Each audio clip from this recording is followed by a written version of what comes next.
So I've known Paul since high school. We went to high school together and we were friends with a lot of the same people who, they all kind of were in like a ska band together. That was like the big thing back then was the ska band. And Paul and I were friends, but there was never anything romantically or any bit romantic. It was all just friends. Alicia talks about this a lot, but we met in high school and had absolutely no idea that this is where we would end up to today. We used to hang out, play ska music, listen to hardcore music, go to shows, drive around in our friend's car, which was the Millennium Falcon. And she moved away for at least like 6, 7, maybe 8 years.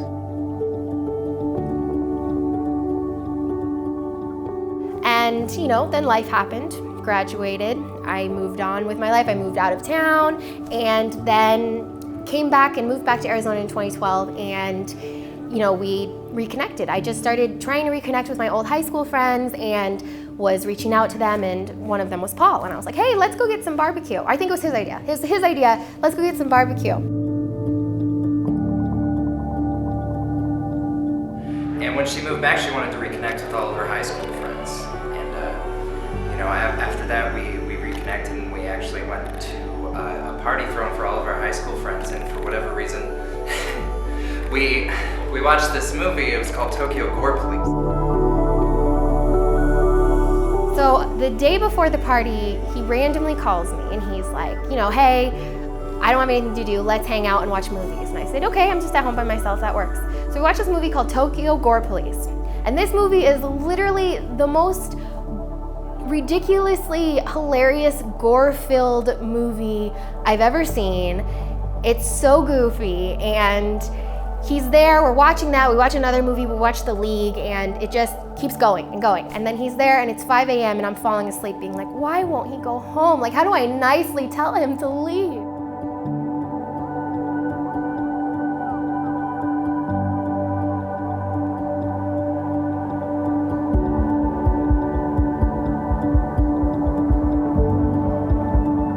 He turns to me and he goes, hey, so it's like 5 a.m.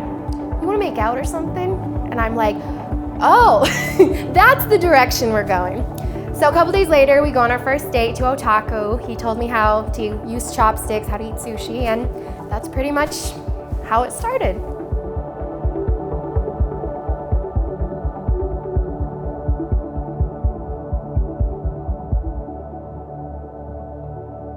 After that, everything else is basically history. We shortly moved in together. We got a house together. Violet was born, and here we are now. We're having a happy family, living in the suburbs with our 1.5-year-old, and I couldn't imagine spending it with anybody else.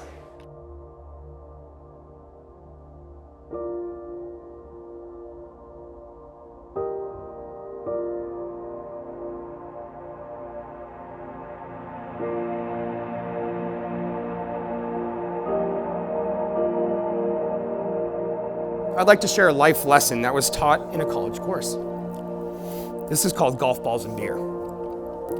A professor once stood before his philosophy class, and when the class began, he silently picked up a very large, empty jar and proceeded to fill it with golf balls. He then asked the students if the jar was full. They agreed it was. The professor then picked up a box of pebbles and poured them into the jar. He shook the jar lightly so the pebbles rolled into the open areas between the golf balls. He then asked the students again if the jar was full, and they agreed once more that it was. Next, the professor picked up a box of sand and poured it into the jar, and the sand filled up the remaining space. He asked the students one more time if the jar was full. The students responded with a unanimous yes. The professor then produced 2 cans of beer from underneath the table and poured both cans into the jar, effectively filling the empty space between the sand. The students laughed. Now, said the professor as the laughter subsided, I want you to recognize that this jar represents your life. The golf balls are the important things.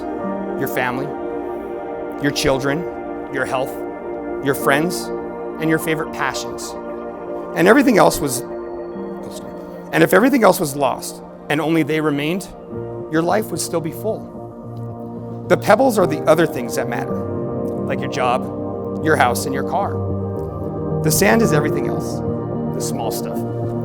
If you put the sand into the jar first, there's no room for the pebbles or the golf balls. The same goes for life. If you spend all of your time and energy on the small stuff, you will never have room for the things that are more important. So pay attention to the things that are critical to your happiness. Play with your children. Take time to get medical checkups. Take your spouse out to dinner. See the latest movies. Or even play another 18 holes. Because there will always be time to clean the house and fix the disposal. Take care of the golf balls first, the things that really matter. Set your priorities, because the rest is just sand. One of the students raised their hands and inquired what the beer represented. The professor smiled and said, "I'm glad you asked. It just goes to show you that no matter how full your life may seem, there's always room for a drink with a good friend." So Paul and Alicia, tonight you get to celebrate with family and lots of good friends. So congratulations. So Paul and Alicia, may all that you are always be in love, and may all that is love always be in you. May your love be as pure on each day as you share it as on this day of celebration. And may each day you share be as precious to you as the day you first fell in love. I know you're excited to raise Violet to be a good person, someone who knows the difference between right and wrong. I am confident that as she grows and learns, she's gonna have two awesome parents right there with her. It's nice and sweaty. Yeah. Alicia promises to stay your teammate and will do her best work through life's challenges rationally and not sweat the small stuff. Her goal is to stay on the same page and to communicate with you. She's excited to try new things, to pick up new hobbies, and to look back on an amazing life together.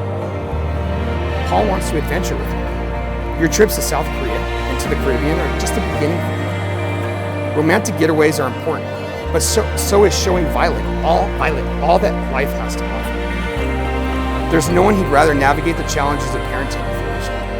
And while he hopes to stay present and enjoy each moment as a family, he's also looking forward to reminiscing on the times you three are sharing right now. Our hope is that you look back when you're old to see that you gave love and this marriage the best that you had. That you are grateful for all of life's experiences, both good and bad. After all, the toughest times are usually our best teachers. May you always see and encourage the best in each other. Take time to travel and see the world. Enjoy the good times without sweating the small stuff. May the challenges life brings your way make your marriage and family even stronger. And may you always be each other's best friend and greatest love. You have an unbreakable bond and are now, as your hearts have always known you to be, husband and wife.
You may now kiss your beautiful bride.